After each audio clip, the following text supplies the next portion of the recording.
Good morning, SGTB student. I am Mandeep, your pol science teacher from Shri Guru Tegh Bahadur Senior Secondary School, NS9, Ding Road, Sirsa. Dear student, today we are going to start next topic. बेटे आज हम करेंगे next chapter नियोजित विकास की राजनीति कि नियोजित विकास की राजनीति होती क्या है।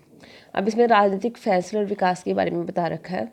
अब सबसे बड़ी प्रत्येक देश की जो आर्थिक विकास हेतु उस देश की सरकार द्वारा विशेष प्रकार की आर्थिक व्यवस्था या आर्थिक प्रक्रिया का चयन किया जाता है। ऐसा जो चयन होता है देश की सामाजिक, आर्थिक, भूगोलिक, राजनीतिक आदि अवस्थाओं के आधार पर किया जाता है।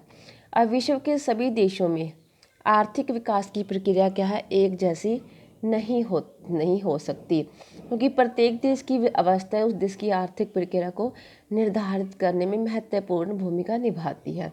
अब भारत जब बेटे आज़ाद हुआ था उस समय क्या है, भारत की आर्थिक स्थिति बहुत अच्छी नहीं थी। जो ब्रिटिश लोग थे, जो अंग्रेज़ लोग थे, वो क्या भारतीय उद्योगों को लगभग नष्ट कर चुके थे और भारत ब्रिटिश उद्योगों हेतु कच्चे माल की पूर्ति करने के लिए और ब्रिटिश माल के उत्पादन की खपत करने वाली मंडी बन चुका था। एक और भारतीय लोग क्या निर्धनता और बेरोजगारी का शिकार थे, दूसरी तरफ क्या निरक्षरता और सामाजिक पिछड़ापन बहुत ज़्यादा था और संविधान निर्माताओं के पक्ष भारत के लिए आर्थिक विकास के योग्य कोई प्रतिरूप का चयन करना एक जटिल समस्या थी। तो इस प्रकार से क्या हुआ कि जो हमारे उस टाइम जो हमें पता है कि जब अंग्रेज़ थे हमारे ऊपर शासन करते थे, उन्होंने हमारे उस टाइम हमारी कंडीशन बहुत ज़्यादा अच्छी नहीं थी, क्योंकि वो हमें हमारे ऊपर बहुत ज़्यादा अत्याचार करते थे। उन्होंने सारी जगह क्या अपनी कंपनियां स्टार्ट कर रखी थी। वो नहीं चाहते थे कि भारत के लोग क्या अपना आर्थिक विकास कर सके। तो इस प्रकार ये था बेटे जो नियोजित विकास के पहले की कि भारत की कंडीशन कैसे थी। अब नियोजित विकास का बेटे मीनिंग क्या है कि नियोजित विकास से हमारा अभिप्राय है कि निश्चित समय में निर्धारित संसाधनों के द्वारा निर्धारित लक्ष्यों की क्या प्राप्ति करना। अब नियोजित विकास शब्द का प्रयोग 1917 की रूसी क्रांति के पश्चात विकास के सोवियत मॉडल के अंतर्गत किया गया था और पंडित नेहरू पर क्या समाजवादी विचारों का काफ़ी प्रभाव था। लास्ट लेसन में हमने किया था, उसके हम उस टाइम हमारे प्रधानमंत्री कौन थे, पंडित जवाहरलाल नेहरू। उन्होंने कहा था कि जो नियोजित विकास का अर्थ है चरणबद्ध विकास से है। तो इस प्रकार से जो नियोजित विकास है बेटे आर्थिक विकास की ऐसी प्रक्रिया है जिसके द्वारा हम निर्धारित लक्ष्य को निर्धारित समय सीमा पर निर्धारित संसाधनों द्वारा प्राप्त कर सकते हैं। तो ये था बेटे जो नियोजित विकास का मीनिंग। अब उसमें दे रखा कि राजनीतिक टकराव क्या थे, कि कौन कौन से राजनीतिक टकराव हुए थे। अब इसमें है कि विकास से जुड़े निर्णयों से प्राय कि एक सामाजिक समूह के हितों को दूसरे सामाजिक समूह के हितों की तुलना में क्या करना है, तोला जाता है और साथ ही क्या जो मौजूदा पीढ़ी के हितों और आने वाली पीढ़ी के हितों को भी लाभ हानि की तुलना में क्या मापना पड़ता है।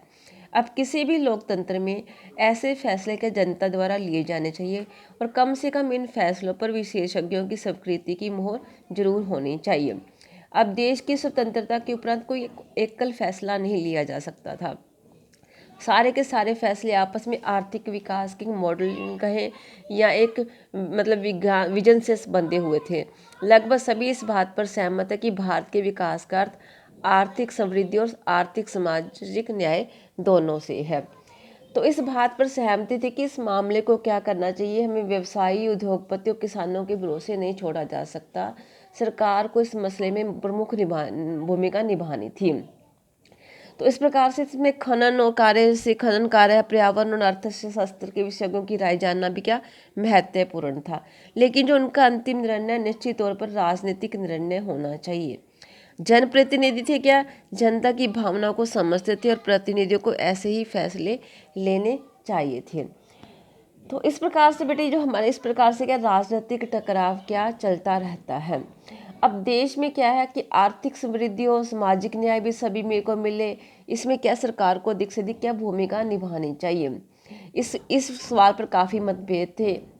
क्या कोई ऐसा केंद्रीय संगठन जरूरी है जो पूरे देश के लिए योजना पाए? क्या सरकार को कुछ महत्वपूर्ण उद्योग और व्यवसाय खुद चलाने चाहिए? अगर सामाजिक न्याय और आर्थिक समृद्धि की जरूरतों के आड़े आता है तो ऐसी सूरत में क्या सामाजिक न्याय पर कितना जोर देना उचित होगा?